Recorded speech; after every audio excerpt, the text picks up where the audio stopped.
பாசமிக்க அருட்தந்தையர்களே, அன்பு சகோதர சகோதரிகளே, உங்களோடு இணைந்து ஒரு சில கருத்துக்களை பகிர்ந்து கொள்வதில் மிக்க மகிழ்ச்சி அடைகின்றேன்.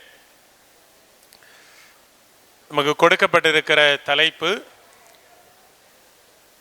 முதல்ல நீங்கள் எல்லாரும் அமைதியாக இருக்கணும்.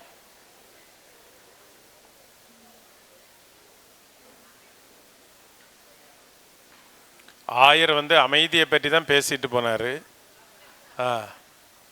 காரணம் அமைதி இல்லைன்னா பேசவே முடியாது யாருக்கும். சரி, ஓகே, தேங்க்யூ தேங்க்யூ. இப்போ நல்ல அமைதி கிடைச்சிருக்கு. ஓகே, முதலாவது அன்பிய மறுமலர்ச்சி என்பது திருச்சபையின் மறுமலர்ச்சி தான். அன்பியம்தான் அடிப்படை கிறிஸ்தவ சமூகம். எந்த ஒரு திருச்சபையினுடைய எந்த புது முயற்சியும் அது எங்கே நடைமுறைப்படுத்த வேண்டும்? குடும்பத்தில் அல்லது குடும்பங்களால் இணைந்த அன்பியத்தில். அங்கே அது நிறைவேறினதால் அது நிறைவேறுகிறது என்று சொல்ல முடியும். மற்றபடி மறைமாவட்ட அளவில் பங்கு குடும்பமாக விகாரியேட் அளவில் நம்ம நிறைய காரியங்கள் நடத்துவோம். அங்கே வருவோம், கூடி என்ன செய்வோம், பேசுவோம், டீ சாப்பிடுவோம், லஞ்சு சாப்பிடுவோம், ஈவினிங் வடையும் டீயும் குடித்து போவோம். ஆனால் ரியலாக காரியங்கள் நடக்கணும்னா எங்கே நடக்கணும்? குடும்பத்திலையும் அன்பியத்திலையும் தான் நடக்கணும். அதனால் திருச்சபையினுடைய மறுமலர்ச்சி என்பது தான் அன்பியத்தினுடைய மறுமலர்ச்சி. திருச்சபையை எப்படி இன்றைக்கு பார்க்குறாங்க, மறுமலர்ச்சி எப்படி நடக்கும்? பல்வேறு பார்வைகளை நமக்கு பார்க்க முடிகிறது. ஒன்று, சிலர் சொல்லுகிறாங்க நல்ல ஆயர்களெல்லாம் நல்ல அதிகாரத்தோடு இருக்கணும். அப்படின்னா ஆயர்களுக்கு எல்லா அதிகாரமும் இருக்குது, ஒரே ஒரு அதிகாரம் மட்டும் இல்லை, மிலிட்ரி பவர் மட்டும் கிடையாது. அந்த கோயிலில் பிரச்சனை நடக்குது, என்னுடைய குளித்துறை ஆயருக்கு படை வீரர்களை 2 பட்டாலியன் அங்கே அனுப்புங்கன்னு அவருக்கு ஆணையிட முடியாது. வேற எல்லாம் சட்டத்தை, திருச்சபையினுடைய படிப்பினைகளுக்கு ஏற்ப சட்டத்தை உருவாக்கலாம், நடைமுறைப்படுத்தலாம், அதை ஏற்றுக்கொள்ளாதவர்களை தண்டிக்கவும் செய்யலாம். எல்லா அதிகாரம் இருக்குது, ஆனால் இந்த அதிகாரம் மட்டும் கிடையாது. இதை நம்ம புரிந்துக்கிடணும். சிலர் சொல்கிறாங்க வத்திக்கான் திருச்சங்கத்துக்கு முன்னால் இருந்தது மாதிரி திருச்சபை நல்ல ஒரு நிறுவனமாக இருக்கணும், அதிகாரத்தோடு இருக்கணும், எல்லாரையும் ஆண்டு நடத்தணும், அப்படி இருந்தால் புது எழுச்சி வரும் அப்படின்னு சொல்லுகிறவங்க இருக்கிறாங்க.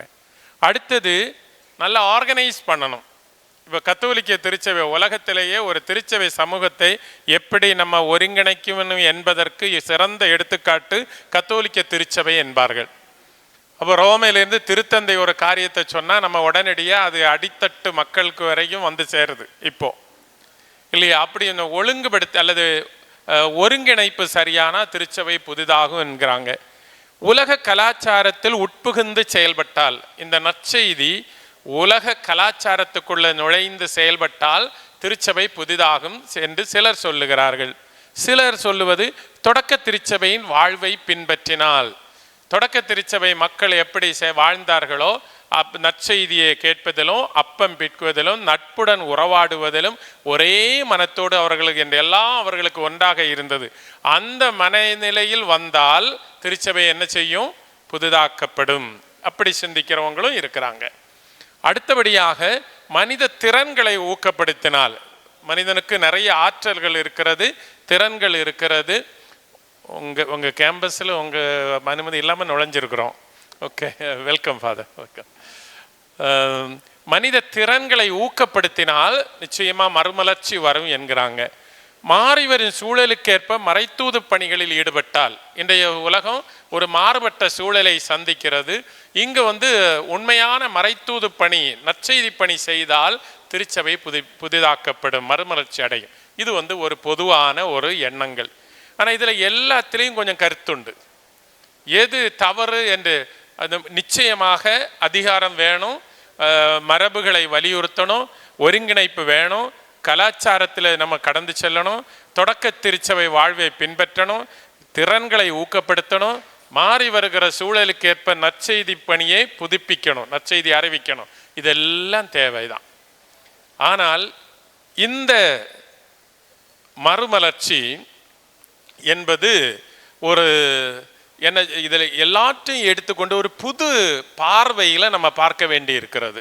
திருச்சபையை புதிதாக்கம் செய்ய இப்போ திருச்சபையை நம்ம புதிதாக்கம் செய்யப்பட வேண்டுமானால் கலாச்சாரங்களுடன், மதங்களுடன், ஏழைகளுடன் திருச்சபை உரையாடல் நடத்தணும்.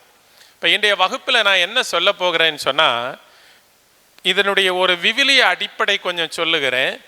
அதன் பிறகு இந்த அன்பு என்பது எதற்குரிய தளம் என்றும், இன்றைய சவால்களுக்கு என்ன சொல்யூஷன் இருக்கிறது அல்லது வழிமுறை இருக்கிறது திருச்சபையை புதிதாக்கம் செய்ய என்ற 3 கட்டங்களைத்தான் நான் சொல்ல விரும்புகிறேன்.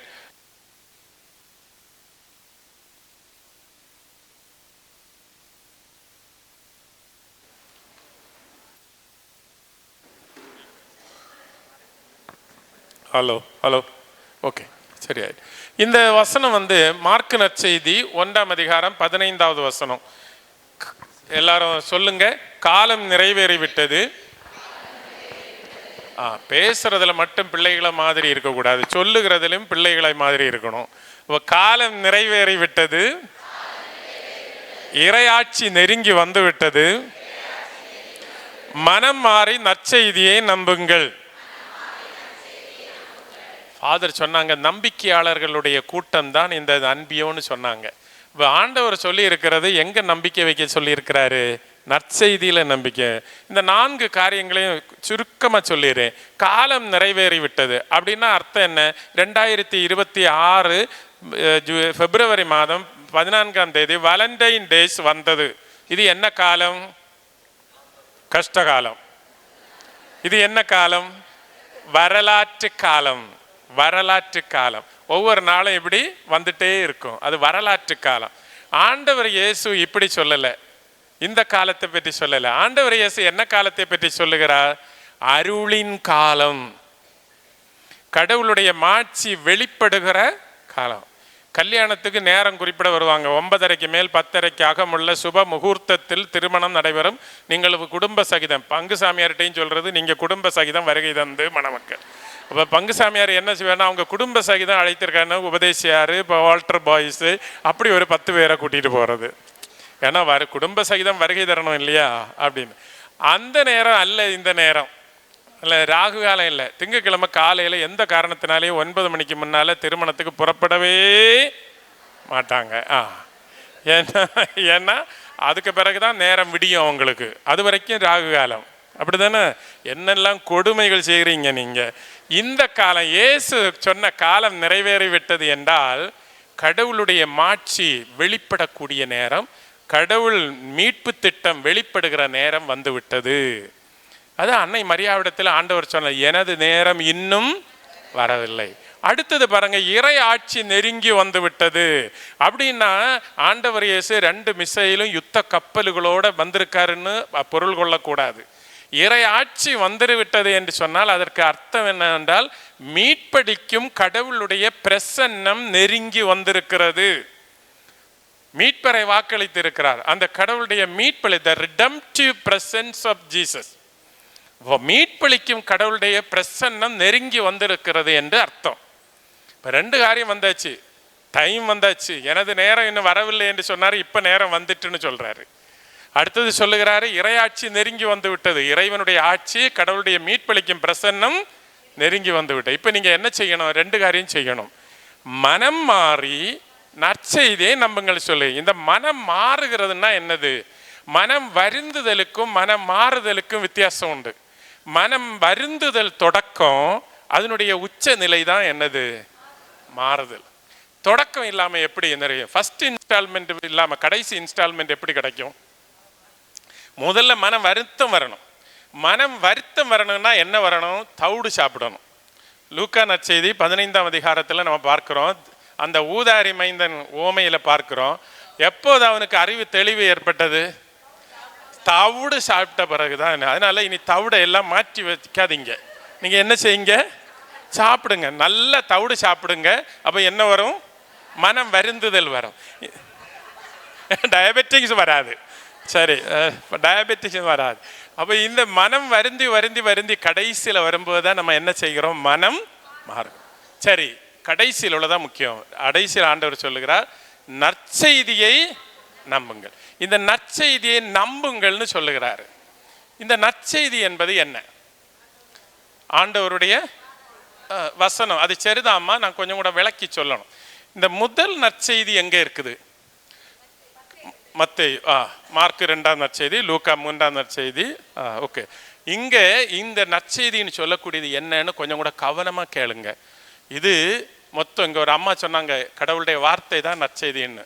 அதை கொஞ்சம் கூட விளக்கமாக அவங்க கொஞ்சம் சீனியர் ஆளுன்னு நினைக்கிறேன். நல்ல அறிவு இருக்குது, நல்ல என்ன சொல்கிற தெய்வீக அறிவு. அதாவது கடவுள் மனிதனை படைப்பின் மகுடமாக படைத்தார், ஒரு மேலான கதியில் படைத்தார், மகிமையின் ஆடையோடு படைத்தார்.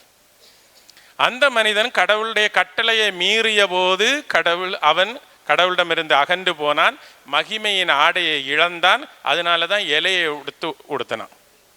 இந்த காலத்திலேயும் மகிமையின் ஆடை இருந்தது. இப்போது அந்த மகிமையின் ஆடைக்கு பதிலாக பளபளக்கின்ற ஆடைகளும் இறுக்கமான உடைகளும் அணிந்து காணப்படுது. இப்போ ஏதேன் தோட்டத்தில் இருந்து எல்லாரும் இப்போ என்ன செய்திருக்கிறாங்க? பாவம் செய்து தான் நிற்கிறாங்க. எனிவே அதை விட்டுருவோம் நம்ம. ஆனால் இந்த பாவம் செய்த மனிதனுக்கு கடவுள் என்ன செய்தார்? ஒரு வாக்குறுதியை கொடுத்தார். உன் வித்துக்கும் அவள் வித்துக்கும் பகையே உண்டாகும். இந்த அவள் வித்து தான் யாரு? இயேசு கிறிஸ்து. நம்மவா? அவள் வித்து தான் இயேசு கிறிஸ்து. இந்த வாக்குறுதி தான் முதல் நற்செய்தி. இந்த வாக்குறுதி தான் முதல் நற்செய்தி. கடவுளிடமிருந்து அகன்று மனிதனை மீட்பதற்கு கடவுள் கொடுத்த வாக்குறுதி, அதான் முதல் நற்செய்தி. இந்த நற்செய்தியை நிறைவேற்ற கடவுள் என்ன செய்தார்? இஸ்ராயேல் மக்களை தேர்ந்தெடுத்தார், ஆபிரகாமை குல முதுவர்களை தேர்ந்தெடுத்தார். அவர்கள் வழியாக மெசபடோமியாவில் இருந்தவங்களை கானான் தேசத்திற்கு கொண்டு வருகிறார். இறைவாக்கினர்களை கொடுத்தார், அரசர்களை கொடுத்தார், நீதி தலைவர்களை கொடுத்தார். பாருங்க, போட்டு இந்த மக்களை வதக்கி எடுத்துட்டார். எவ்வளவு காலம்? இந்த கானான் தேசத்துக்கு எகிப்தில் இருந்து எவ்வளவு 6 மாசத்துல போயிடலாம். ஆனா எத்தனை ஆண்டுகள் இஸ்ராயேல் மக்கள் கஷ்டப்பட்டாங்க? 40 ஆண்டுகள். இந்த காலத்து ஜிபிஎஸ் செய்யறது போல நம்ம சில வேளையில ஜிபிஎஸ் போட்டு போவோம். ஒன்றி ஒரு பாட்டி அல்லது ஒரு அக்கா, ஒரு என்ன சொல்ற அண்ணன் அதை சொல்லிகிட்டே இருப்பார், இப்படி போ வளர்த்தோடு. நான் பல நேரங்கள்லையும் போய் அப்படியே போய் பைக்கு போகிற வழியில் போய் நின்று இருக்கிறேன் என்னுடைய காரில். இதே மாதிரி அந்த மக்களை போட்டு கஷ்டப்படுத்தி கடைசியில் கானான் தேசத்தில் கொண்டு வருகிறார் இல்லையா? இந்த இஸ்ராயேல் மக்களோடு கடவுள் ஒரு உறவை ஏற்படுத்தி கடைசியில் ஆபிரகாமின் மகனும் தாவீதின் மகனுமாக இயேசு கிறிஸ்து இந்த உலகத்தில் பிறக்கிறார். இந்த நற்செய்தி வருது, முன்னேறிக்கிட்டே வருது. அந்த வாக்களித்த நற்செய்தி வாக்குறுதி முன்னேறிக்கிட்டே வருது. இனி இங்கே இயேசுவினுடைய ஆளுமை, வாழ்வு, பணி, இதனுடைய ஒரு கூட்டு அல்லது தொகுப்பு தான் நற்செய்தி. நற்செய்தின்னா மத்தேயு, மார்க்கு அவங்க எல்லாம் நற்செய்தி எழுதினவங்க. உண்மையில் நற்செய்தின்னா யாரு?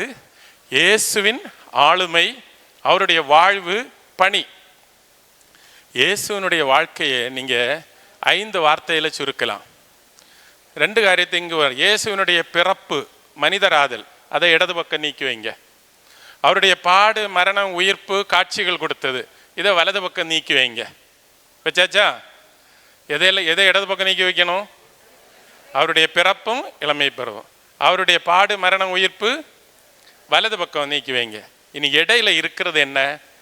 அவருடைய உவமைகள், எத்தனையோ உவமைகள் சொல்லியிருக்காரு. புதுமைகள், 4 வகையான புதுமைகள் சொல்லி தந்திருக்கிறார். அடுத்தது சந்திப்புகள், எத்தனையோ பேரை நிக்கோதேமே சந்திப்பு, சக்கேயு சந்திப்பு, சமாரிய பெண்ணுடைய சந்திப்புகள். இன்னும் மோதல்கள், நிறைய மோதல்கள். சும்மா இந்த சீடர்கள் வயல் வழியாக போகும்போது சும்மா போக வேண்டியதானே, அந்த கோதுமையை இழுத்துட்டாங்க. அது பெரும் பிரச்சனையை உருவாக்கிட்டு. தொழுகை கூடத்தில் போகிறாரு, ஒரு நோயிற்ற ஒரு அம்மா இருக்கிறாங்க, அவங்கள குணப்படுத்த, அதுவே பெரிய பிரச்சனை. இப்படி மறைந்து அறிஞர்களோடு எல்லாம் சில மோதல்கள் வந்தது.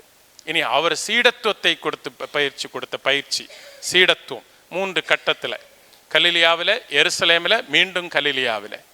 ஆனால் இவ்வளவு இது எல்லாத்தினுடைய ஒரு தொகுப்பு தான் நற்செய்தி, அவருடைய 2ஆம் வருகை வரை.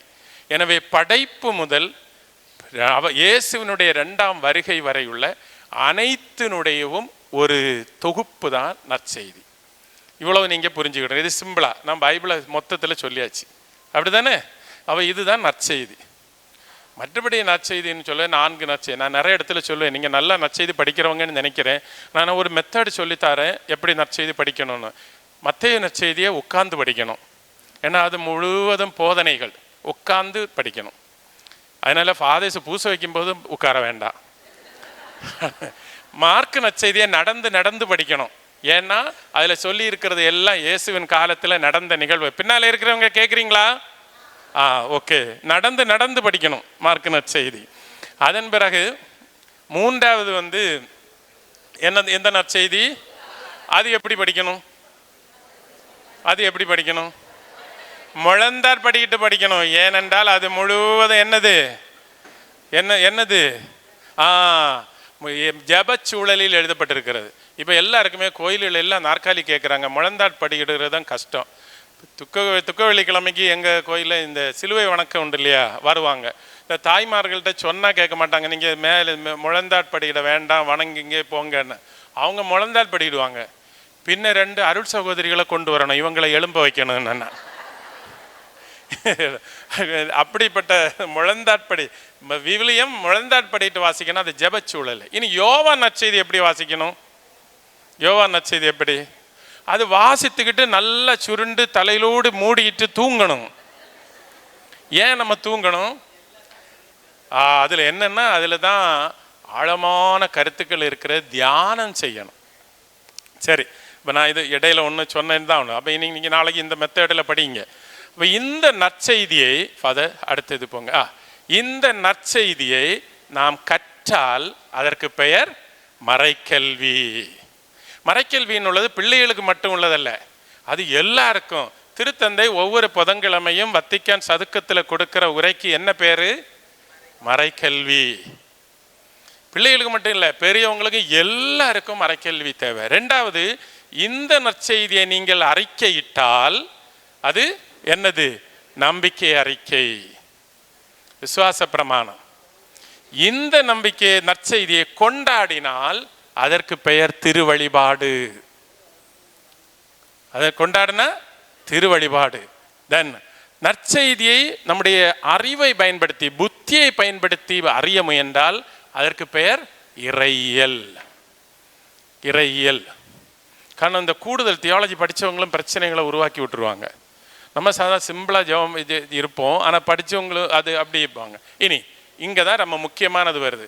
இந்த நற்செய்தியை வாழ்ந்தால் அதற்கு பெயர் ஆன்மீகம். புரியுதா? அந்த இயேசுவினுடைய ஆளுமை, அவருடைய போதனைகள், அவருடைய வாழ்வு, பணி, இவற்றினுடைய ஒரு தொகுப்பு தான் நற்செய்தி. இந்த நற்செய்தியை நாம் கற்றால் அதற்கு பெயர் மறைக்கல்வி. இதை அறிக்கையிட்டால் விசுவாச பிரமாணம். அடுத்தது கொண்டாடினால் திருவழிபாடு. அந்த விசுவாசத்தினுடைய கொண்டாட்டம் தான் திருவழிபாடு. விசுவாசம் இல்லாமல் கோயிலில் போய் நமக்கு திருவழிபாடு நடத்த முடியாது. அடுத்து இந்த விசுவாசத்தை அறிய முயன்றால் இறையியல், இதை வாழ்ந்தால் ஆன்மீகம். இப்போ இனிதான் நான் சப்ஜெக்டுக்கு வரேன். அடுத்த ஸ்லைடு எடுங்க. அதுக்கு முன்னால இந்த ஆன்மீகத்தை வாழக்கூடிய இந்த விசுவாசத்தை, நம்பிக்கையை வாழும் தளம்தான் அன்பியம். அப்போ என்ன வருது? இந்த விசுவாசத்தை வாழ்ந்தால் அதற்கு என்ன பேரு? ஆன்மீகம். அந்த ஆன்மீகத்தை வாழக்கூடிய தளம்தான் அன்பியம். இன்றைக்கு நம்ம இருக்கக்கூடிய உலக சூழலை பாருங்க. திருச்சபை நிறைய சவால்களை சந்திக்கிறது. முதலாவது, பெருமளவு வறுமை உலகத்தில் காணப்படுகிறது. எங்கே பார்த்தாலும் நம்ம கன்னியாகுமரி மாவட்டத்தில் இன்றைக்கி 6 நேரம் சாப்பிட்டு பிரச்சனைகளை உருவாக்கிட்டு இருக்கிறோம். ஆஸ்பத்திரிகள் பெருகிட்டே வருது. 6 நேரம், ஆமாம் 6 நேரம் சாப்பிட்டு ஆஸ்பத்திரிகளை எண்ணிக்கை பெருகிட்டே வருது. அப்படி தானே? இன்னொரு இடங்கள்ல அப்படியே நடக்குது, நிறைய இருக்குது. ஆனால் ஏழைகளாக இருக்கிறவர்கள், முக்கியமாக நிறைய கிராமங்களில் பட்டினி கிடக்கக்கூடிய மக்கள் கூட இன்றைக்கு இருக்கிறாங்க. இங்கே குறைவுனாலும் பிற மாவட்டங்களில் இருக்குது. அரசாங்கம் நிறைய தொகைகள் கொடுக்கறது. இப்போ நம்ம இங்கே எல்லாம் தமிழ் ஆசிரியர்களும் இருப்பாங்க. தமிழ் ஆசிரியர்களில் பல தொகைகள் உண்டு. பண்பு தொகை, வினைத்தொகை, இனி என்ன தொகை? உண்மை தொகை, பின்ன கலித்தொகை, இதெல்லாம் உண்டு. ஆனால் புதிய ஒரு தொகை வந்திருக்கு, உரிமை தொகை.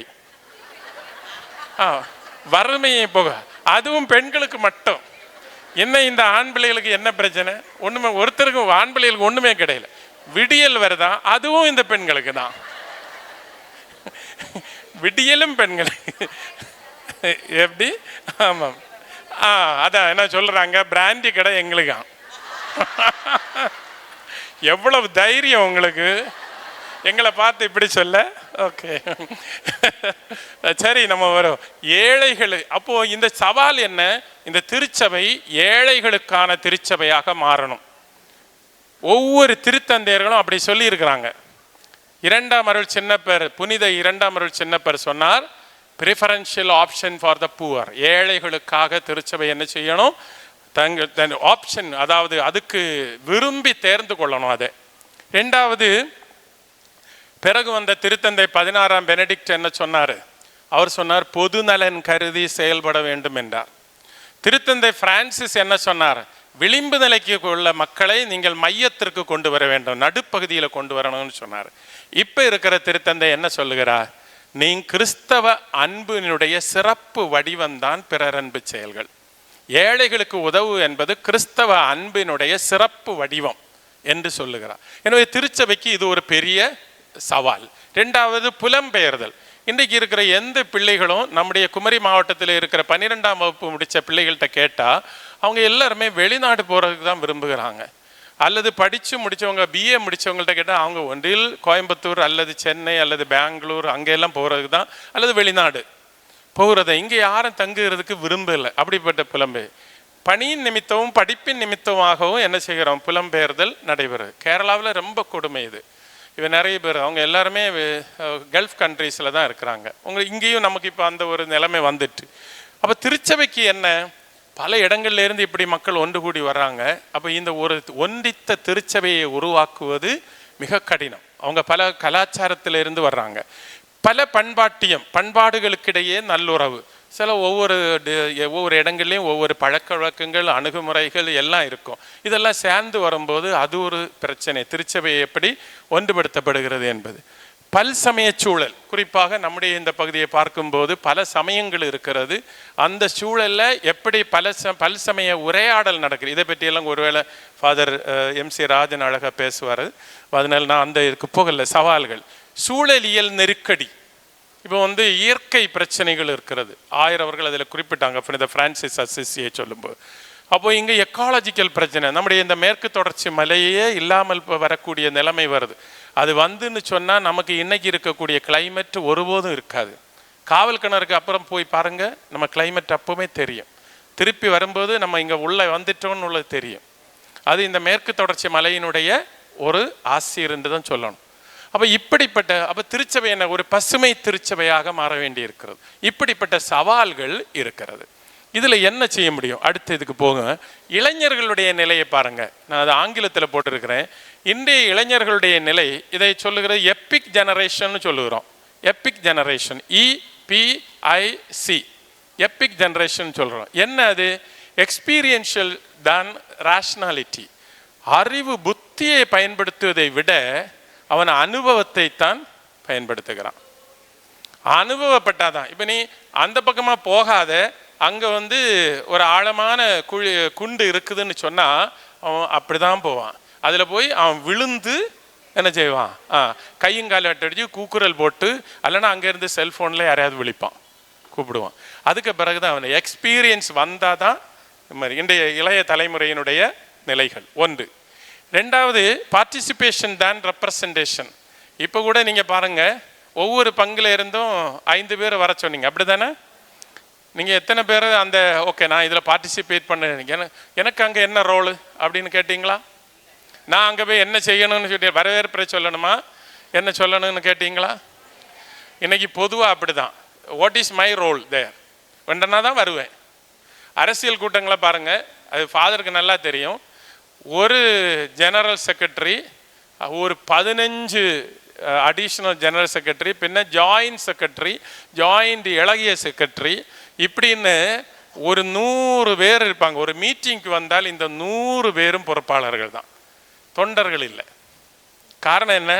யாரும் பங்கேற்பாளர்களாக இருக்க விரும்பவில்லை. எல்லாரும் கண்ட்ராக்கு. எல்லாருமே கண்ட்ராக்கு. கையாள் கிடையாது. இப்போ எல்லாருமே கண்ட்ராக்கு. எல்லாரும் தான் அதான் பார்ட்டிசிபேஷன், நாட் ரெப்ரசன்டேஷன். இது இன்றைக்குள்ள மனநிலைகள். அதனால நம்ம பங்கு வச்சு திருப்பலியில் கூட பாருங்க, அணிந்துரை, முன்னுரை, எண்ணுரை, உன்னுரை, அது இப்படி நிறைய உரைகள் இங்கே வரும். அதுலேயே பகுதி நேரம் போகும். பின்ன வரவேற்புரை நிறைய நேரங்களில் வன்முறையாக மாறுது. ஒரு 25 மினிட் வரவேற்புரை. இதெல்லாம் பிறகு இமேஜ் தன் வேர்ட்ஸ் அப்படின்னா எல்லாரும் இன்னைக்கு இமேஜை தான் நம்புறாங்களே தவிர வார்த்தைகளை நம்புகிறது இல்லை. நீங்கள் படம் போட்டு பேசுனா நீங்கள் கவனமாக இருக்க மாட்டீங்க. இப்படி ஒரு படம் போட்டாச்சுன்னா என்ன செய்வீங்க?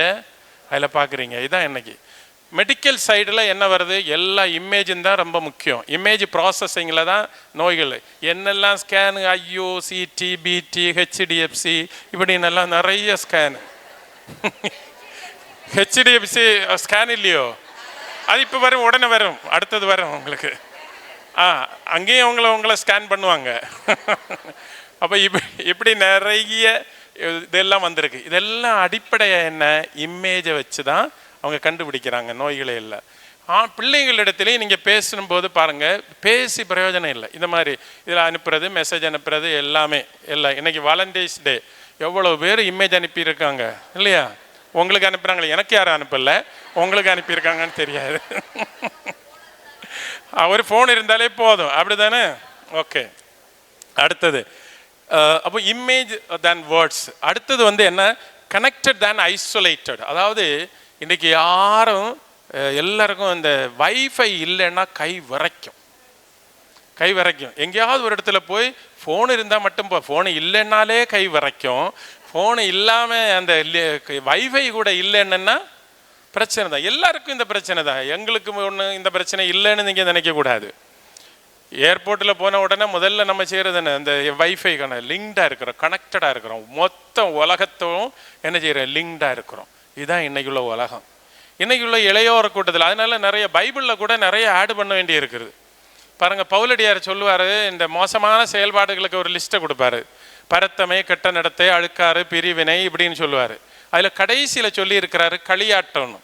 ஆனால் களியாட்டம் கழிஞ்சிட்டு ஒன்று கூட உண்டு இந்த காலத்தில் ஆடு பண்ண. நான் சொன்னேன்ல, உரிமை பண்புத்தொகை, வினைத்தொகை, அதுக்கு உரிமைத்தொகை வர்ற மாதிரி இங்கே இந்த ஆட்டங்களுக்கெல்லாம் பிறகு வருகிறதுக்கு செல்லாட்டம். களியாட்டம் கழிஞ்சு வருகிறது என்ன, செல்லாட்டம். இந்த ஆட்டம் உண்டு. இப்படிப்பட்ட ஒரு சமூகம் தான் இன்னைக்கு இருக்கு. அப்போ வறுமை அங்கே நமக்கு பெரிய சேலஞ்சு. சபை ஏழைகளுக்கு கவனிக்கிற சபையாக மாறணும். எக்காலஜிக்கல் ப்ராப்ளம், இயற்கை அழி, அங்கே சபை கிரீன், பசுமை திருச்சபையாக மாறணும். இளைஞர்களுடைய நிலைமையை நம்ம பார்த்தோம். இவங்க தான் இந்த திருச்சபை என்னதாக மாறணும், இளமையுள்ள திருச்சபையாக மாறணும். இந்த செய்தியில் நமக்கு என்ன செய்ய முடியும், அன்பியத்தினுடைய ரோல் என்ன? இப்போ இதுதான் உலகம், இன்றைய இருக்கக்கூடிய சமூகம். இன்னும் நிறைய காரியங்கள் சொல்லலாம், சுருக்கமாக நான் சொன்னேன். என்ன செய்ய முடியும்? அன்பியம்னா என்ன? முதலாவது, நற்செய்தியை வாழ்வாக்கும் தளமே அன்பியம். இப்போ ப்ராக்டிக்கலாகிட்டு நம்ம என்னதான் பிரசங்கம் வச்சாலும் ப்ராக்டிக்கலாக ஒரு அன்பியம் எப்படி செயல்படுகிறது என்பதை பொறுத்து தான் நம்முடைய கிறிஸ்தவ வாழ்வை மதிப்பீடு செய்ய முடியும்.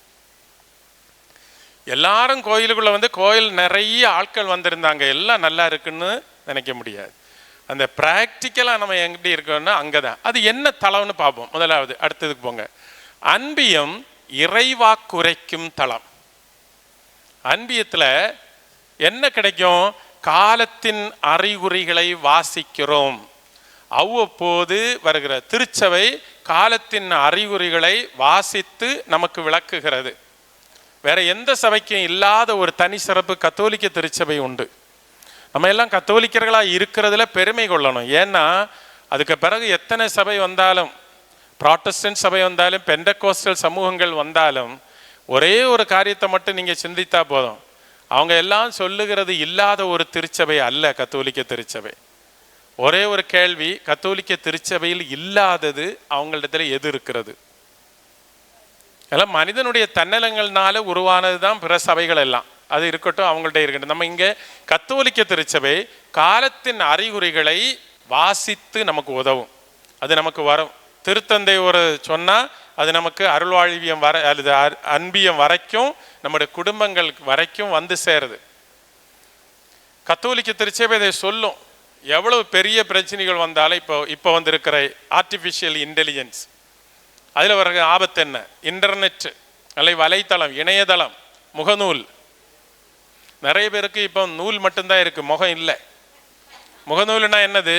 ஃபேஸ்புக்கு. அப்போ புக்கு இருக்குது, ஃபேஸ் இல்லை நிறைய பேருக்கு. அந்த மாதிரி நிலைமை கூட வந்திருக்கு.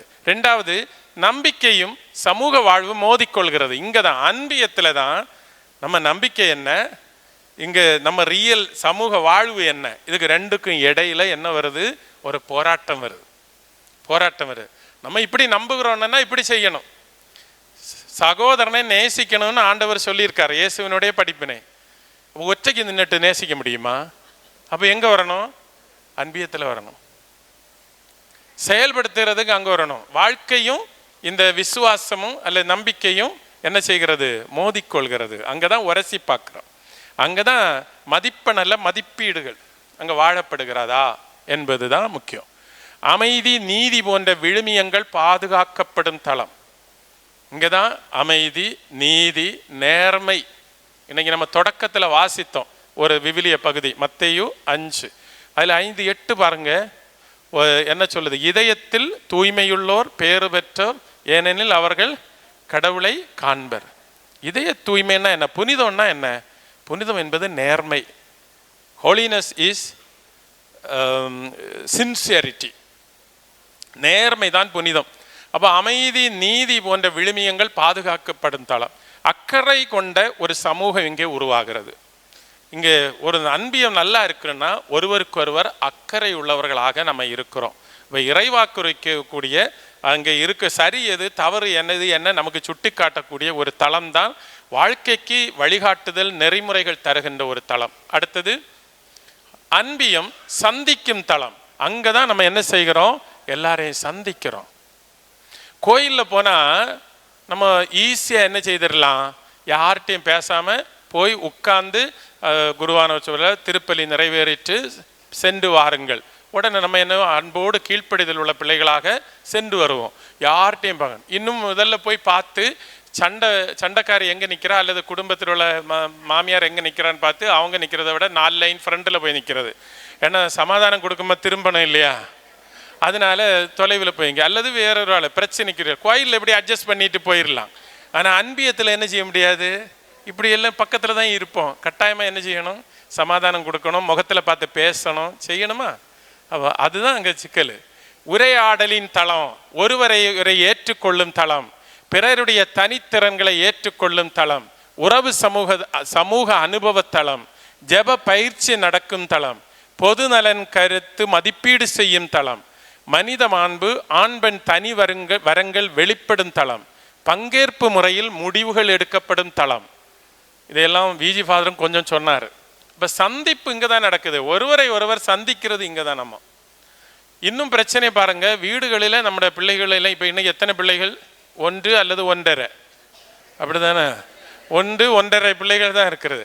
அதனால இந்த பிள்ளைகளுக்கு வேற ஒரு முகம் காணணும்னா எங்கே போகணும்? எப்படி? நீங்க கணக்கு கூட்டிக்கிடுங்க சரியா? இந்த என்னுடைய கணக்கு கூட்டல இப்படிதான்.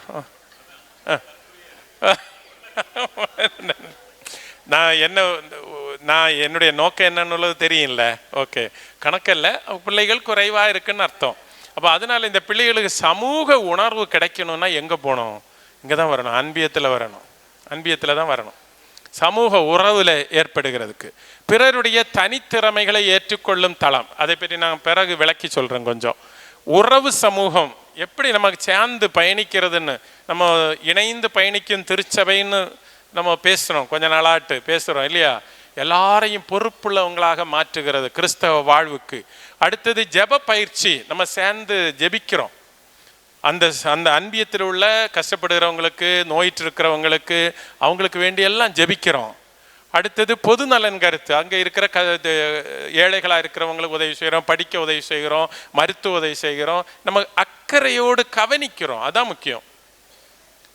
அடுத்தது மனித மாண்பு, ஆண் பெண் தனி வரங்கள் வெளிப்படுவேன். இப்போ ஒரு காரியம் நீங்கள் சரியாக புரிஞ்சுக்கிடணும். ஆணாக இருப்பது தனி வரம், பெண்ணாக இருப்பது தனி வரம்.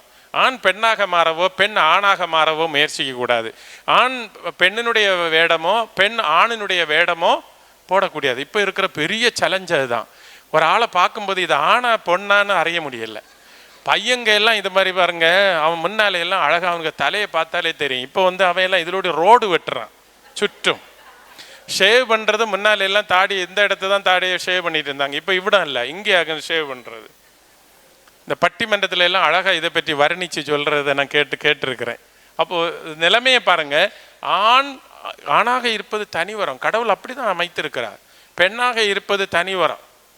ஏன் இந்த ஆண்கள் அதிக நர்சஸாக போகல? அவன் ஊசி போட்டால் மாட்டுக்கு ஊசி போட்ட மாதிரி இருக்கும்.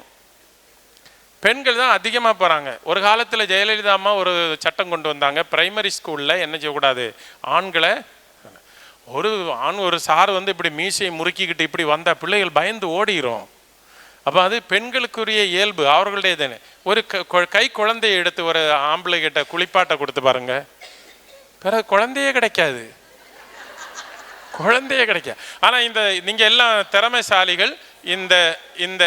இந்த திறமைசாலிகள் இந்த கொரோனா காலத்தில் இதெல்லாம் அவங்கள கொண்டு படிக்க வச்சுட்டீங்க.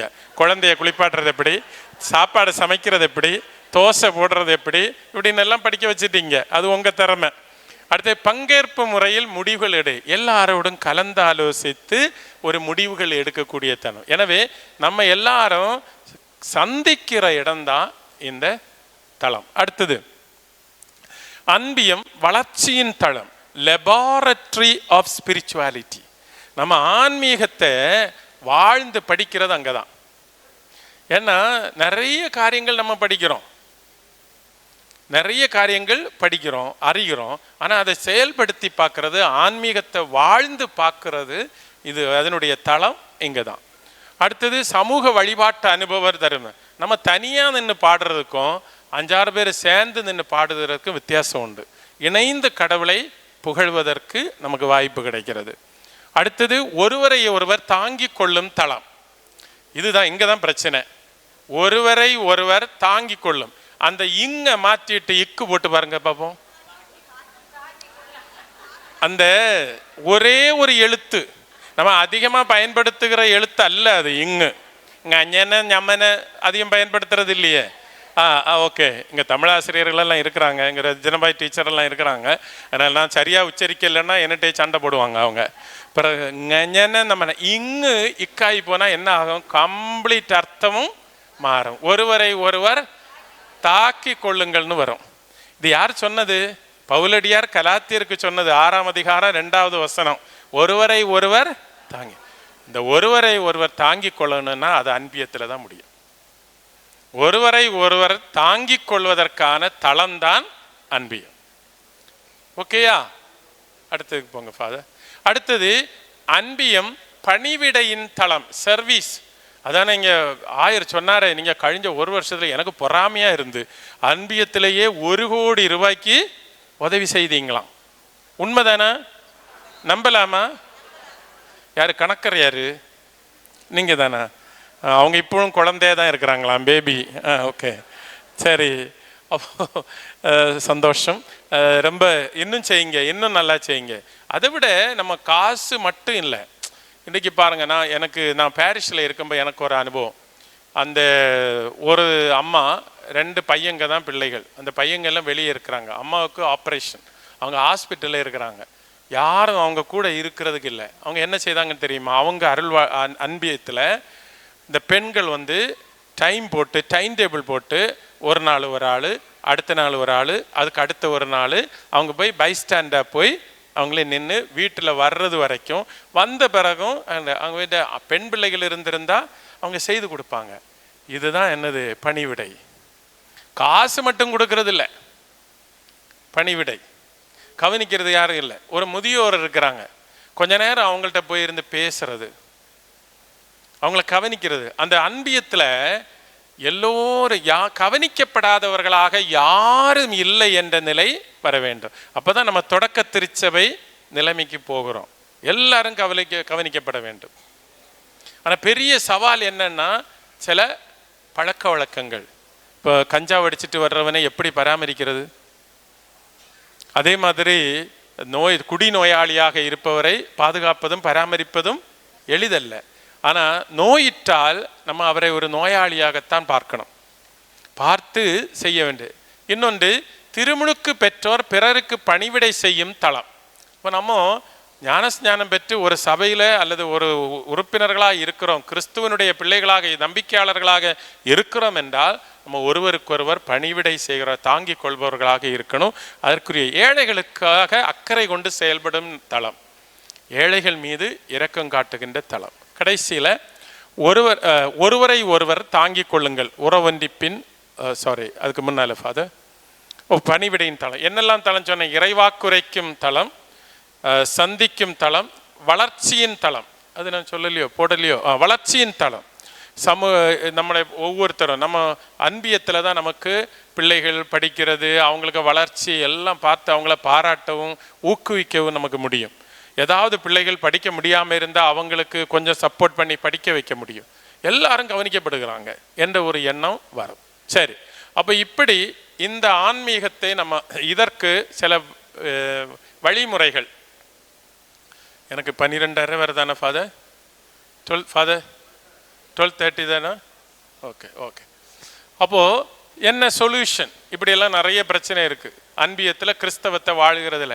என்ன சொல்யூஷன், என்ன வழிமுறை? என்ன ஒன்று, ஒருவரை ஒருவர் தாங்கிக் கொள்ளுங்கள். அதுதான் அடிப்படை. இது எதனுடைய அடிப்படை என்றால் ஒரு ஒன்றிப்பின் ஆன்மீகம் தேவை. ஒன்றிப்பின் ஆன்மீகம், ஒன்றிப்பின் ஆன்மீகம், ஒன்றிப்பின் ஆன்மீகம், த ஸ்பிரிச்சுவாலிட்டி ஆஃப் கம்யூனியன். இது இல்லாமல் வேற ஒன்றும் வராது. ஒன்றிப்பின் ஆன்மீகம், அது தலைப்பு இல்லை, தலைப்பு போட்டுக்கிடுங்க. ஒன்றிப்பின் ஆன்மீகம் இங்கே கிடக்கு. ஒன்றிப்பின் ஆன்மீகம், இதுதான் ஃபர்ஸ்ட் சொல்யூஷன். அன்பியம் புதுப்பிக்கப்படணும், மறுமலர்ச்சி அடையணும்னு சொன்னால் முதல்ல என்ன தேவை? ஒன்றிப்பின் ஆன்மீகம். இந்த ஒன்றிப்பின் ஆன்மீகத்தினுடைய தனி சிறப்பு என்னன்னு அடுத்த ஸ்லைடில் கொடுத்துருக்கிறேன் பாருங்கள். ஒன்று, திருச்சபைன்னா என்னன்னு புரிஞ்சிருக்கணும். கிறிஸ்துவின் மறையுடலே திருச்சபை. அந்த உடல் ஒரு உடல் மாதிரி, அதனுடைய தலை கிறிஸ்து, அதனுடைய உடலின் உறுப்புகள் நாம் எல்லோரும். அப்போ கிறிஸ்துவோடு இணைந்து நாம் ஒரு உடலாக இருக்கிறோம்.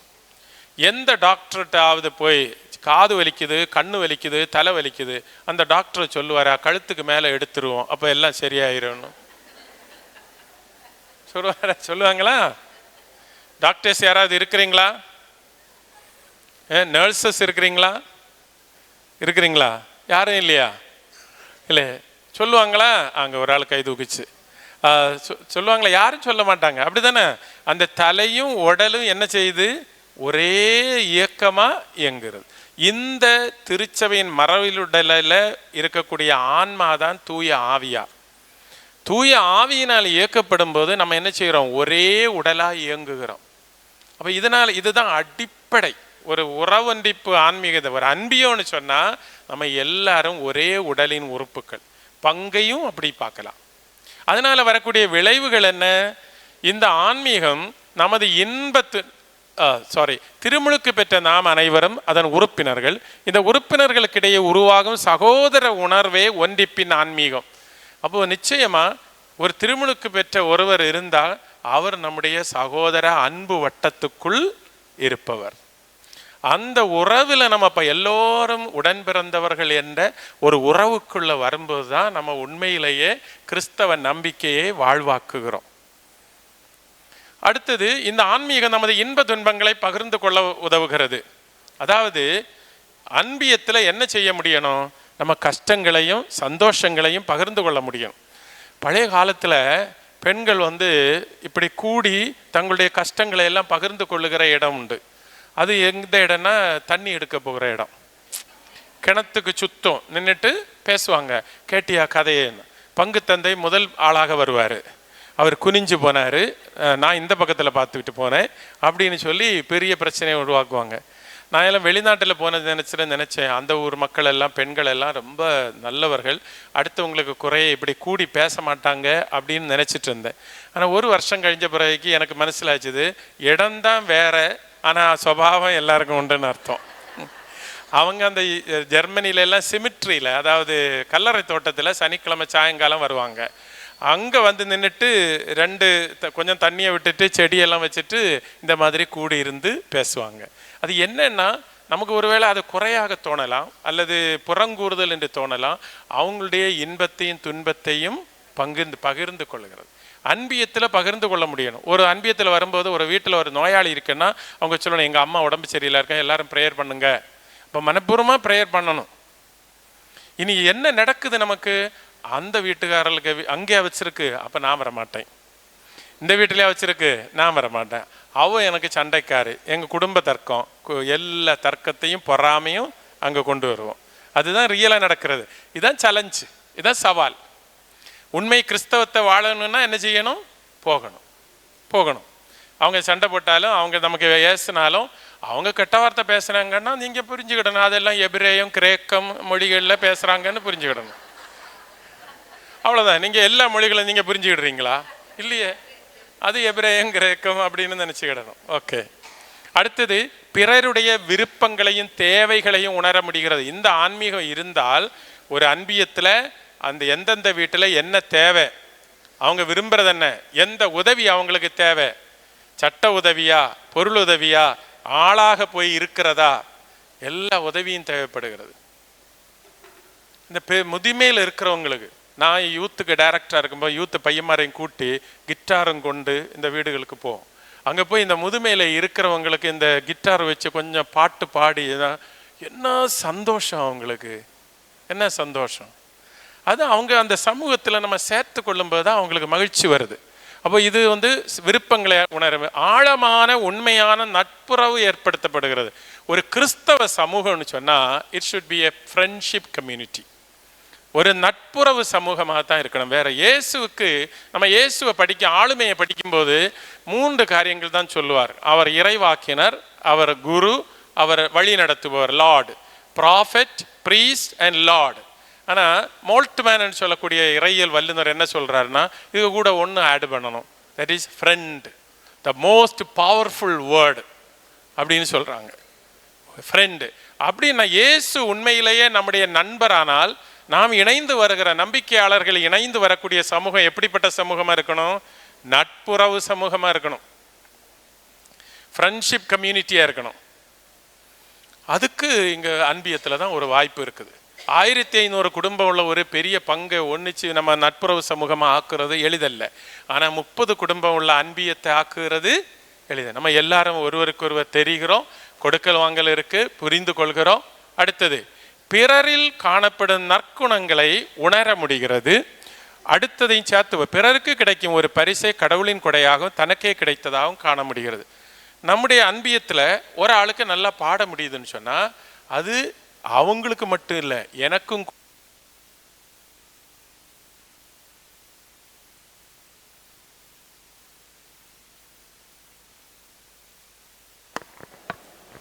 Hello, okay. அப்போது a gift given to me is also for others. கடவுள் தருகிற கொடைகள் வந்து நமக்காக மட்டும் நம்ம பாதுகாத்து வைக்க வேண்டியது அல்ல, அது அடுத்தவங்களுக்கும் கொடு. நம்ம அன்பியத்தில் ஒரு ஆள் தேர்வில் வெற்றி பெற்றா, ஒரு வேலை வாய்ப்பு கிடைத்தா, அது எனக்கு கிடைச்ச மாதிரி இருக்கணும். ஏனென்றால் he is also part of me. ஏன்னா இந்த திருச்சபை ஆகின்ற உடலில், அந்த மறையுடலில் உறுப்பினராக இருக்கிறோம், காரணம் சேர்ந்து இயங்குகிறோம். அப்போ he is also part. அவனுக்கு அவருடைய தேர்வில் வெற்றி பெற்றார்னா அது நானும் சந்தோஷிக்கணும், மகிழ்ச்சி கொள்ளணும். அப்போ தான் கிறிஸ்தவம், அப்போ தான் நற்செய்தி வாழ்வாக்கப்படுகிறது. இல்லைன்னா பெரும் பிரச்சனை என்ன, என் பிள்ளைக்கு விட அவங்க என்ன செய்யக்கூடாது, 2 மார்க்கு கூட கூடுதல் வாங்கக்கூடாது, இப்படின்னு தான் நம்ம எண்ணுகிறோம். இன்றைக்கு நீங்கள் பிள்ளைகளை மதிப்பெண்களால் மதிப்பீடு செய்யக்கூடாது, மதிப்பீடுகளால் மதிப்பீடு செய்யணும். மதிப்பெண்கள் எவ்வளோ மார்க் வாங்கியிருக்கு, 95 வாங்கியிருக்கா, 98 வாங்கிடுற. இன்னைக்கு 98 வாங்குறது பெரிய விஷயம் ஒன்றும் இல்லை, வேறு மெத்தடு வேறு. நம்ம படித்த காலத்து ஒன்றும் இல்லை. நம்ம படித்த காலத்தில் எவ்வளோ பாடுபட்டு மனப்பாடம் படித்த ஒன்றும் புரியாதவன் இல்லையா. இங்கிலீஷ் படித்தா அந்த அகோர நிலையெல்லாம் பரிதாபம். இலக்கணம் ஏதாவது நம்ம புரிஞ்சா படித்தோம் இல்லையா. நான் குற்றியலுகரன்னு படித்தது இப்போவும் நினைவு இருக்குது. இந்த எங்க குற்றி இருக்குன்னு இப்பதான் மனசிலாச்சுது. இப்போ நம்ம புரிஞ்சு படித்த ஒரு காலம் இல்லை. ஆனால் இன்னைக்கு உள்ள பிள்ளைகள் அப்படி இல்லை, புரிஞ்சு படிக்கிறாங்க. இன்னைக்கு உள்ள பிள்ளைகள் புரிஞ்சு படிக்கிறாங்க. அதுபோல் அப்போ அடுத்த ஒரு ஆளுக்கு கிடைத்த வெற்றி எனக்கே கிடைத்ததாக நான் என்ன செய்யணும்? அன்பியத்தில் என்ன செய்யணும்? புரிஞ்சுக்கிடணும். அதுக்கு முடியுமா? இதுதான் சவால். இன்னொருக்கு, என்னுடைய பக்கத்து வீட்டில் உள்ள ஒரு ஆளுக்கு ஒரு வேலை வாய்ப்பு கிடச்சி, அதில் நம்ம எல்லாரும் அன்பியத்தில் சேர்ந்து வந்த சமயத்தில் ஒரு பூ கொடுத்து வாழ்த்தினோம். ஆனால் எல்லாரும் வாழ்த்தும் போது சிரிச்சுக்கிட்டு வாழ்த்துவமா இருக்கும். ஆனால் உள்ளுக்குள்ள நினைப்போம், அவன் நல்லா இருக்கணும். எப்படி இருக்கணும்? அவன் நல்லா இருக்கணும். அதுக்கு துவனி உங்களுக்கு புரிஞ்சது இல்லை, அர்த்தம் புரிஞ்சது இல்லையா? நேரடியாக பார்த்து நல்லா இருக்கணும் அப்படி இப்படின்னு சொல்லுவாங்க. அதான் இன்னொருவருக்கு கிடைத்த ஒரு நன்மை எனக்கே கிடைத்ததாக என்ன செய்யணும்? உணர முடியும். இதுதான் கிறிஸ்தவம். அதுதான் கிறிஸ்தவம். அதான் நற்செய்தியை வாழ்வாக்குகிறது. புரியுதா உங்களுக்கு? அடுத்தது, ஒருவரை ஒருவர் தாங்கிக் கொள்ள முடிகிறது. போட்டிகள், பொறாமைகள், நம்பிக்கையின்மைகள், தன்னல சிந்தனைகள் இவற்றை இல்லாமல் செய்ய முடிகிறது. போட்டி, பொறாமை ஒவ்வொரு இடத்துலையும். இப்போ இந்த சில நேரங்களில் எல்லாருடைய வாழ்க்கை சூழ்நிலைகளிலும் ஒவ்வொரு காலகட்டங்களிலும் ஒவ்வொரு வகையான நல்ல வசதியாக இருப்பாங்க. ஆனால் அந்த வீட்டில் ஒரு ஆளுக்கு கேன்சர் நோய் வந்தால் போதும், அந்த குடும்பம் என்ன நிலைமையை சந்திக்குது. ஒரு குடும்பத்தில் ஒரு ஆள் குடிநோயாளியாக மாறிட்டாங்க, அந்த குடும்பத்தில் எவ்வளவு பிரச்சனை. இப்போ நிறைய பிரச்சனைகள் இளம் பிள்ளைகள்னால. பெற்றோர்கள் ஓவராக என்ன செய்கிறாங்க? அன்பு செய்கிறாங்க. இந்த பிள்ளைகள், பல பிள்ளைகளும் என்ன செய்கிறாங்க? போதைகளுக்கு அடிமைகளாகிறாங்க. இந்த செல்ஃபோனில் அதே மாதிரி உள்ள விளையாட்டுகளை, வீடியோ கேம்ஸுக்கு அடிமைகளாகிறாங்க. பெற்றோர்கள் கதறுகிறாங்க. இந்த நேரத்தில் எல்லாம் நம்ம அந்த பிள்ளைகளுக்கு ஒரு அன்புறவும் வழிகாட்டுதல் எல்லாம் கொடுக்கறது, இது பெரிய சவால். அன்பியத்தை நீங்கள் உண்மையான அன்பியம் ஆக்குனீங்கன்னா அது பெரிய சாதனை தான். ரொம்ப சேலஞ்சிங் ஆகும். கிறிஸ்டியன் ஃபெய்த்தை அன்பியத்தில் வாழுகிறதுன்னு சொல்லக்கூடியது ரொம்ப சரி. அடுத்தது, இனி என்னதாகும் பிரச்சனைக்கு? இந்த இதுக்கெல்லாம் ஒரு சொல்யூஷன் என்ன நமக்கு நிறைவு காண முடியும்? 4 காரியங்கள் நான் சொல்லியிருக்கிறேன். ஒன்று, ஸ்பிரிச்சுவாலிட்டி ஆஃப் கம்யூனியன். அப்படின்னா ஒன்றிப்பின் ஆன்மீகம். நான் ஒன்றிப்பின் ஆன்மீகத்தினுடைய ஒன்றிப்பின் ஆன்மீகத்தினுடைய அடையாளங்கள் எல்லாம் சொன்னேன். ஒருவரை ஒருவர் தாங்கிக் கொள்ளுங்கள். ரெண்டாவது உள்ளது நான் கொஞ்சம் கூட விளக்கமாக சொல்லணும். Moving from learning faith to living faith. இப்போ நம்ம இருக்கிறது, நம்ம விசுவாசத்தை என்ன செய்கிறோம்? படிக்கிறோம். எல்லா இடத்துலையும் படிப்பு. ஃபாதர் அனலின் ஒரு தடவை ஒரு அனுபவம் சொன்னார். அவர் இருந்த பங்குல, ஃபாதர் அனலினை தெரியும்ல, இப்போ தமிழ்நாடு மறைக்கல்வி பணிக்குழுவினுடைய செயலராக இருக்கிறார். நல்ல ஒரு அனுபவம். அவர் சொன்னார், அவர் பிள்ளைகளுக்கு ஒரு பேச்சு போட்டிக்கு தலைப்பு கொடுத்தாரு. என்னை செதுக்கிய மறைக்கல்வி அப்படின்னு சொல்லி ஒரு தலைப்பு கொடுத்தாரு. அவர் அந்த ஒரு 12ஆம் வகுப்பு முடித்த பிள்ளை அழகாக பேசுச்சு. எப்படி பேசுச்சுன்னா, என் அம்மா சிபிஎஸ்சி ஸ்கூலில் என்னை கொண்டு அட்மிட் பண்ண நேரத்திலேயே இங்கே எல்கேஜியில் மறைக்கல்வியில் எனக்கு முதலிடம் கிடைத்தது. எனக்கு குப்பி கிளாஸ் பரிசாக கிடைத்தது. அடுத்தது எல்கேஜி யூகேஜி 1ஆம் வகுப்பில் வந்தபோது எனக்கு ஸ்டீல் கிளாஸ் பரிசாக கிடைத்தது. 2ஆம் கிளாஸில் வந்தபோது எனக்கு என்னது கிடைத்தது? டம்ளர், இது தட்டு கிடைத்தது, சாப்பிடுறதுக்கு தட்டு கிடைத்தது. 5ஆம் கிளாஸில் டிஃபன் பாக்ஸு, அடுத்தது லஞ்ச் பாக்ஸு, அடுத்தது 8, 9 வந்த சமயத்தில் அண்டா, அடுத்தது 11 வந்த சமயத்தில் குட்டகம், அடுத்தது 12 வரும்போது கம்ப்யூட்டர், எல்லாம் பரிசாக கிடச்சிது. அந்த பிள்ளை சொல்லி அடுக்கி கொண்டு சொல்லிட்டு கடைசியில் இதெல்லாம் கிடச்சி. சோப்பு, சீப்பு, ரிப்பன், டப்பா, சோப்பு டப்பா எல்லாம், தட்டு, இது அண்டா, குண்டா எல்லாம் கிடச்சிது.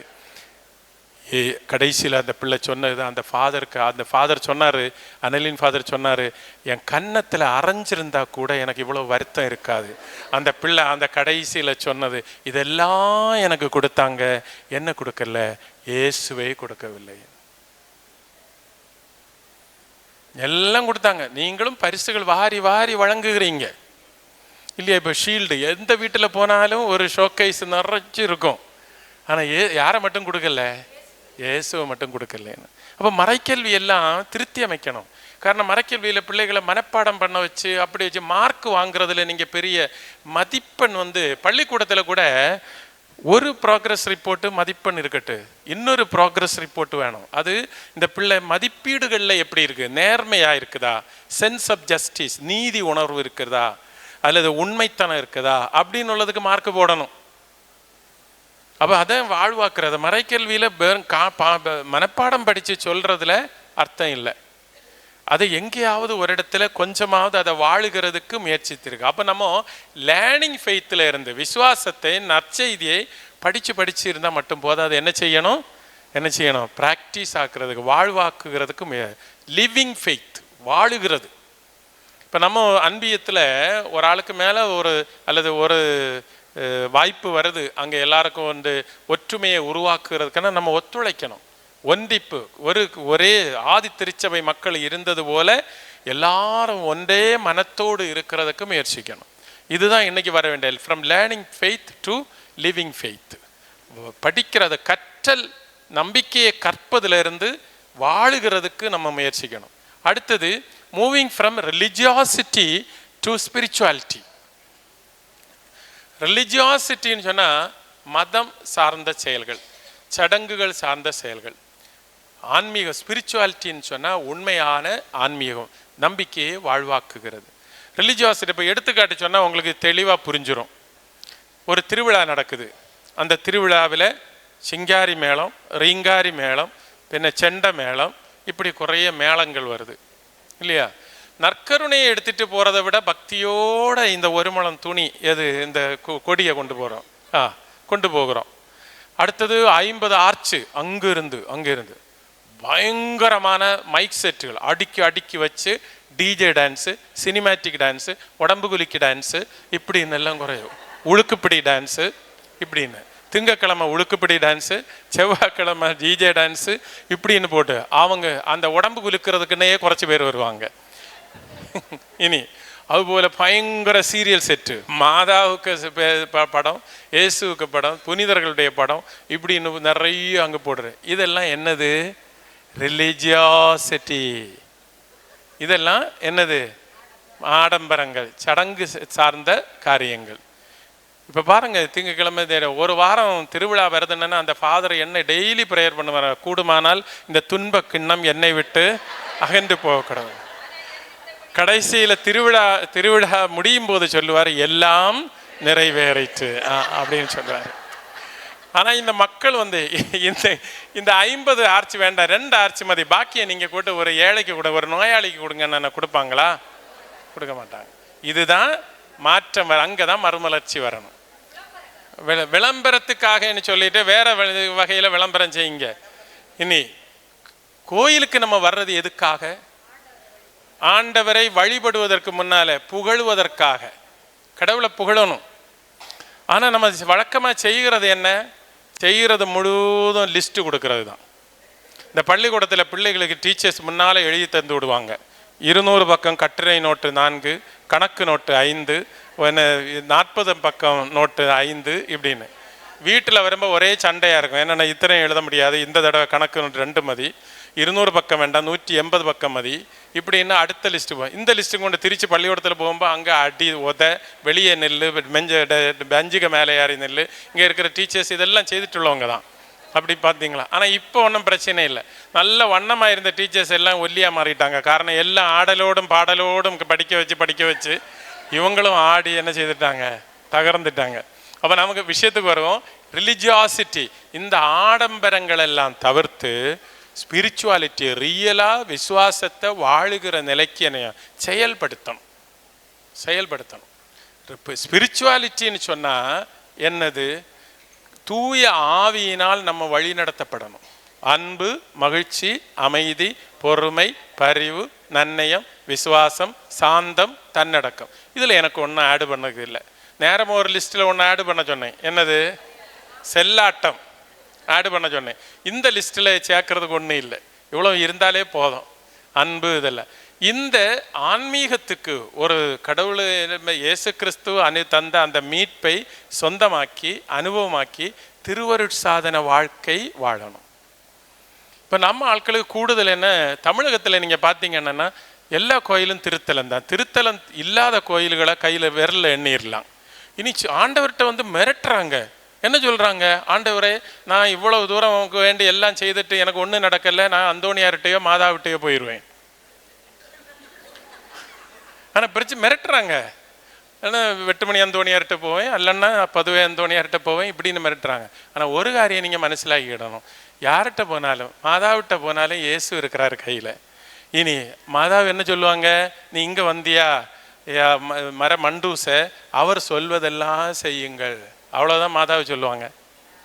நீ என்ன செய், அவர் சொல்வதெல்லாம். அந்தோணியார்கிட்ட போகிற சொல்லுவாங்க, எப்போ நீ என்னதான் புரிஞ்சிருக்கிற பாரு, என் கையிலே இயேசு இருக்கிறாரு, அவரை பாரு, நீ பைபிளை வச்சிருக்காருல்ல, அவர் சொல்லதையெல்லாம் கேளு நீ, அப்படின்னு தான் சொல்லி விடுவாங்க. நம்ம மிரட்டுறோம். நம்ம கோயிலில் போகிறதே நமக்கு சிலர் காசு எண்ணுறதுக்குன்னே போவாங்க. கடைசி நேரத்தில் இந்த நற்கருணை பாடல் பாடுற நேரத்தில் வருவாங்க, வந்து நேரே எங்கே போவாங்க, அவங்க 12 சீடர்களில் முக்கியமான ஒருவர். அந்த முக்கியமான ஒருவர் எதற்காக வருவார், காசுக்காக வருவார். முக்கியமான சிறப்பானவர். அவங்களும் தேவைதான், காரணம் யூதாஸும் தேவைதானே. ஓகே, சரி. அப்போது அடுத்தது இந்த இந்த நம்முடைய அந்த கோயிலுக்கு வர்றது 3 காரியங்களுக்காக, கடவுளை புகழவும், அந்த நம்முடைய வாழ்க்கைக்கு தேவையான கடவுளுடைய அருளை பெற்றுக்கொள்வதற்கும், அந்த ரிசீவ் த கிரேஸ் அல்லாமல் நம்ம தேவைகளை கேட்பதற்கு, அது 3வது தான். ஆனால் தேவைகளை கேட்பதற்கு நீங்கள் பரலோகத்தில் இருக்கிற எங்கள் பிதாவே என்ற ஜெபம் மட்டும் சொன்னால் போதும். அதில் 7 வேண்டுதல் இருக்குது. 7 வேண்டுதல் இருக்குது. விண்ணுலகத்தில் இருக்கிற எங்கள் தந்தை என்ற ஜெபத்தில் 7 வேண்டுதல் இருக்குது. அதில் ஒரு வேண்டுதல் என்ன, எங்கள் அன்றாட உணவு என்ன அளவு. அது அப்படி சொன்னால் போதாதா, காலையில் இட்லியும் சாம்பாரும் சம்மந்தியும் தாரும், 10 மணிக்கு நல்ல கட்டங்க சாயத்தை தேநீர் தாரும், மத்தியான வேளையில் சிக்கன் பிரியாணி தாரும், 4 மணிக்கு வடையும் பழமும் தாரும், இனி ஸ்ட்ராங் டீயும் கூட தாரும், இரவு நல்ல சப்பாத்தி சாந்து சட்டியினுடைய வீதியில் 4 எண்ணம் தாரும். இப்படி ஜெபிக்கணுமா? இப்படி எல்லாம் ஆண்டவர்கிட்ட கேட்கணுமா? இல்லை, நீங்கள் திங்கக்கிழமை தேங்காய் சாதம் தாரும், செவ்வாய்க்கிழமை மல்லி சாதம் தாரும், தயிர் சாதம் தாரும், இப்படின்னு கேட்கணுமா? எங்கள் அன்றாட உணவை, அவ்வளோ போதும். நம்ம வந்து கோயிலில் இருந்து சொல்கிறதெல்லாம், ஆண்டவரே என் பிள்ளைக்கு வேலை கிடைக்கணும், அங்கே கிடைக்கணும், இங்கே கிடைக்கணும், இதெல்லாம் ஆண்டவருக்கு தெரியும், ஜெபிங்க. ஆனால் கடவுளை புகழவும் கடவுளுடைய அருளை பெற்றுக்கொள்ளவும் தான் நம்ம கோயிலில் வரணும், சமூகம் இணைந்து ஜெபிக்கிறோம். நான் முடிக்க போகிறேன்.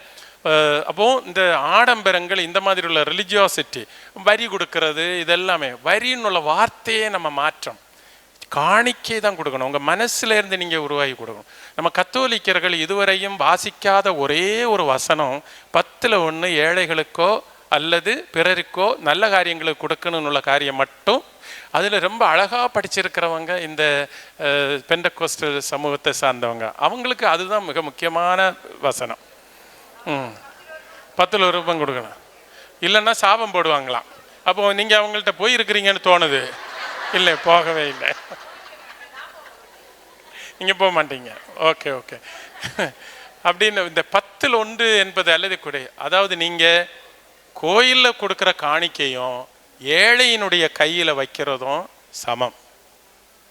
புனித ஜான் கிறிஸ்டோஸ்டம் என்ன சொல்லுகிறாருன்னா, நீ கோயிலில் வர்ற பலிபீடத்தை முத்துகிற, பைபிளை முத்துகிற, எல்லாம் முத்துகிற.